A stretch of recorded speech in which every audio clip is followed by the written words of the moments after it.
Bem-vindos a mais um vídeo da Nemetz Kunen Dalmarco e Pamplona Novaes Advocacia aqui no nosso canal no YouTube.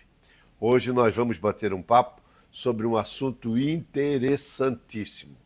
E a nossa convidada de hoje é a doutora Júlia Virgues, que integra o Núcleo de Direito Civil e Processual Civil aqui da NK-DPN. Mas antes de eu falar do que nós vamos conversar e apresentar a doutora Júlia, eu quero fazer um convite a você, para que se inscreva aqui no nosso canal, acione o sininho para receber notificação de novas postagens, curta, comente e compartilhe esse vídeo. Nós vamos falar hoje sobre o zoodireito, ou sobre o direito dos animais, uma nova especialidade jurídica. E vamos contar alguns casos bem interessantes que são do conhecimento da doutora Júlia. Mas antes disso tudo também, nós vamos falar um pouquinho dela. Doutora Júlia, seja bem-vinda. Muito obrigada, Dr. Nemetz. É uma honra poder fazer parte dessa banca de advogados da Nemetz Kunen Dalmarco Pamplona Novaes Advocacia e também ser convidada para participar do canal da NK-DPN TV. A senhora atua na área do direito civil e processual civil, ou seja, do direito clássico aqui no escritório. Formou-se aonde? Me formei na Universidade Regional de Blumenau. E é nascida em Blumenau? Sim, nascida e criada em Blumenau. Ela tem essa carinha de alemãzinha, é de uma família muito conhecida aqui de Blumenau e é uma profissional talentosíssima. E existe essa especialidade chamada zoodireito ou direito dos animais. Isso está crescendo, doutora Júlia? Com certeza, Dr. Nemetz. É uma especialidade que não só existe, como vem crescendo muito nos últimos anos, com novas tendências de legislações e também casos recentes nos tribunais, que vem julgando casos significativos no quesito do direito dos animais e da preservação da natureza também. Nós aqui advogamos pro bono por uma entidade chamada Sítio Dona Lúcia, que abriga animais, cães, gatos e outros animais, que é um lugar muito legal para se visitar. Sim, e a gente tem muito contato com essa especialidade do zoodireito, né? E é muito importante a gente compreender que há uma nova cultura disseminada em toda a sociedade brasileira, mas também mundial, de proteção aos animais, né, doutora Júlia? Isso mesmo, Dr. Nemetz. Na verdade, o que se vem vendo ultimamente, né, é uma tendência cada vez maior na consideração como animal, principalmente os animais de estimação, como partes da nossa família, né? Então não é mais aquela questão de, o animal é um patrimônio, ou é um objeto para segurança, alguma coisa nesse sentido. Mas sim, tem um apego sentimental a esse animal, né? Então, por isso, o direito, obviamente, ele vem se adequando aos anseios da sociedade, né? Então, naturalmente, quando os humanos vêm se afeiçoando mais aos animais e considerando cada vez mais a causa animal, o direito vem se amoldando, ainda que a passos curtos, a essas novas tendências da sociedade, né? A doutora Júlia fala passos curtos porque o costume vem na frente e o direito vem atrás legislando para regular essas relações. E nós temos vários casos para falar. Um deles, depois eu vou fazer uma entrevista com uma querida colega nossa de escritório, que é uma estagiária extremamente talentosa, que atua diretamente nessa área, que é o caso dos potrinhos. E eu vou entrevistar aqui para ela contar para a gente, contar uma história, para ficar mais relaxado, mais tranquilo, que é a doutora Júlia Isense. Ela não é doutora ainda, mas eu já tenho ela como se fosse doutora, que é o caso dos potrinhos. Vocês vão gostar muito, eu vou fazer um vídeo com ela também. Mas vamos falar uma coisa, o que me despertou muito a atenção foi o número de demandas que existem, por exemplo, para nós ficarmos só num pequeno exemplo, de discussão de propriedade e posse de animais domésticos, como cães e gatos, nos casos de separação e divórcio. Que enorme esse número de demandas. As pessoas têm, inclusive, como cláusula da separação, o direito de guarda e estabelecimento do direito de visitas, é isso mesmo? certeza. Hoje em dia, a maioria dos casos que se vê nos tribunais que tem relação com os animais são justamente esses casos no direito da família, né? Que envolvem a separação de um casal ou mesmo a fixação de alimentos, né? Então, não são raros os casos nos tribunais em que tem discussão entre um casal que se separa de com quem vai ficar a guarda do animal, se essa guarda vai ser unilateral, se ela vai ser compartilhada. Se ela for unilateral, quem vai arcar com os gastos desse cão, desse gato, né? Porque tem alimentação, tem veterinário, muitas vezes tem creche também, né? Que hoje em dia é uma tendência na sociedade. Então, são várias questões que envolvem também a preservação do bem-estar do animal, que são colocadas nos tribunais em discussão hoje em dia. E tem também o apego das crianças, sobretudo, com os animais. Então, geralmente, é uma discussão que envolve sentimentos muito profundos com relação ao ente familiar, ao conjunto familiar. E outro dia eu conversava com a doutora Júlia, ela então me trouxe um caso que me chamou muito a atenção. Lá nos Estados Unidos, um casal se divorciava e brigava para ver quem que ficava com um animalzinho de estimação, um cachorrinho que era do casal.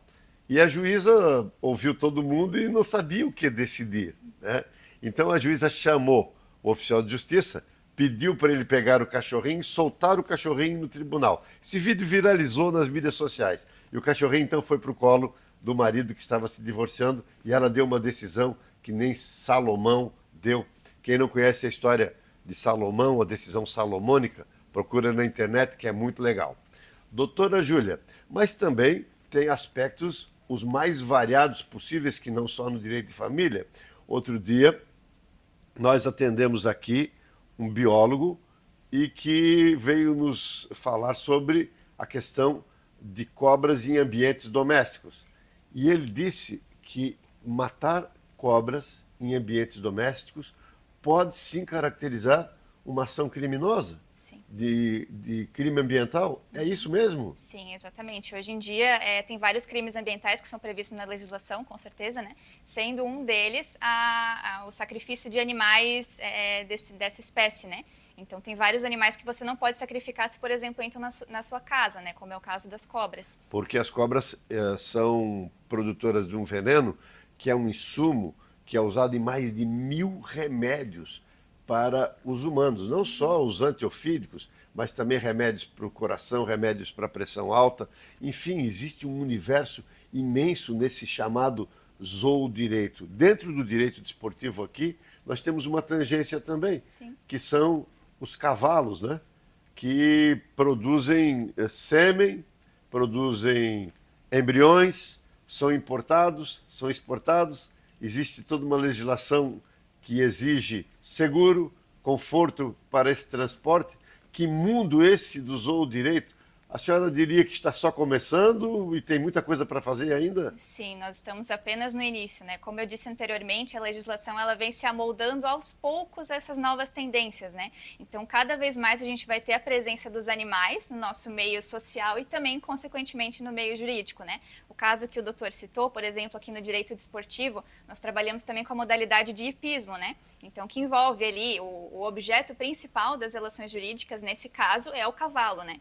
Então, são várias demandas que estão presentes nesse quesito, a elaboração de contratos, compra e venda, bem-estar animal. Então, tudo isso vai crescendo cada vez mais no nosso âmbito também. E o comportamento dos seres humanos foi mudando. Eu fui com os meus netos ao circo a semana passada e quando eu era criança, a atração do circo eram os animais.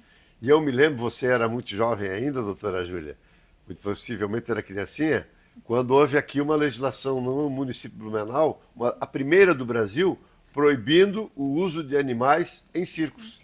Né? E isso era uma coisa normal. Né? A gente tinha o leão, tinha o elefante, eu assisti até uma ocasião com um hipopótamo. Outra discussão muito grande que aconteceu foi com relação aos pombos, a infestação de pombos, que é uma discussão que está disseminada no mundo inteiro. O que fazer com esses pombos? Né? Outro dia eu também tive a oportunidade de fazer uma viagem de navio e vi que os navios queriam evitar o approach, a chegada de aves marinhas. Então lá tinha um homem com um falcão no braço, espantando as gaivotas, para que as gaivotas não fossem nos restos de comida dos navios. Estamos só começando nessa matéria. O que falta para isso se aprimorar e ser reconhecida, por exemplo, nós falávamos ontem sobre isso, na academia, nas universidades, que formam os alunos para as contendas judiciais, mas não formam os alunos nessa nova especialidade. E essa é uma nova especialidade do direito. E as academias, como é que estão olhando para essa oportunidade de oceano azul profissional? Sim, ainda se olha pouco para isso, né, Dr. Nemetz? Na verdade, são poucos os escritórios de advocacia, até mesmo as pessoas que trabalham nessa área do zoodireito, do direito ambiental e tudo mais. Então, é uma área que vem crescendo cada vez mais realmente no direito.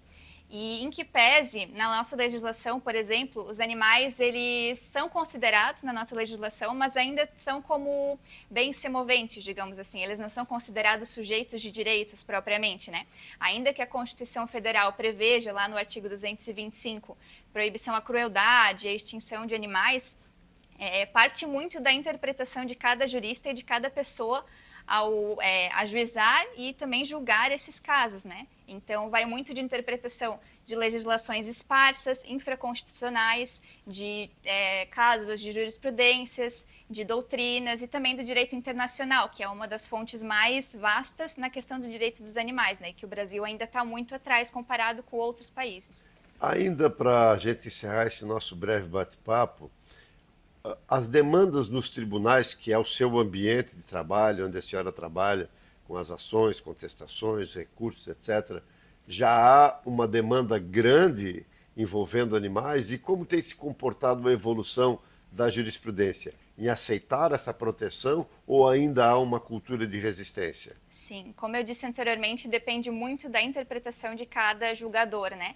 Existem pessoas que têm muita resistência ainda quanto a esse tema, justamente por não considerar o animal como um sujeito de direitos propriamente, né?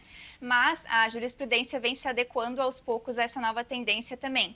Então, por exemplo, nós temos um caso emblemático no Tribunal de Justiça do Paraná, do Estado do Paraná, que já considerou os animais como sujeitos de direitos, ainda que tal adjetivo não seja expresso na nossa legislação, né? Foi um caso que, na verdade, foi ajuizado em favor por uma ONG de proteção aos animais, em favor de 2 cachorros que tinham sido abandonados e estavam sofrendo maus tratos durante um longo período. E a ONG ajuizou uma ação em nome desses 2 cachorrinhos. E daí o juiz de primeiro grau entendeu que não seria o caso, porque eles não teriam a legitimidade para postular alguma coisa em juízo. Nesse caso, a ONG pediu uma indenização para pagamento das despesas dos 2 cachorros e também uma pensão em favor desses 2 animais, né? Em primeiro grau, então, teve essa decisão desfavorável do juiz.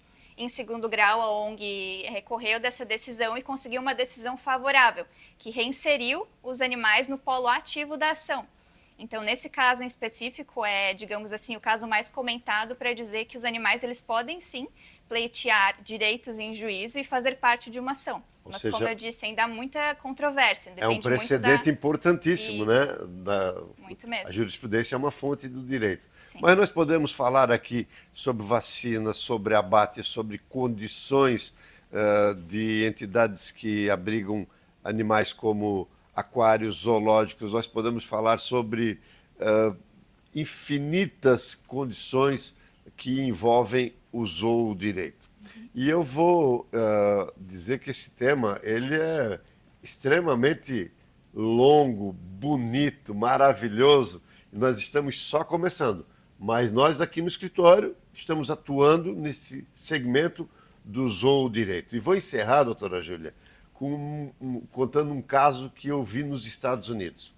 Uma senhora muito rica, milionária, deixou no seu testamento, em favor do hotel que cuidava da sua cachorrinha, um legado de 40 milhões de dólares. Ela era muito rica e a família questionou esses valores. E a Suprema Corte Americana deu ganho de causa ao hotel, dizendo que eles tinham direito, que ela tinha direito de legar em favor da cachorrinha. Então, nós estamos só começando com esse assunto.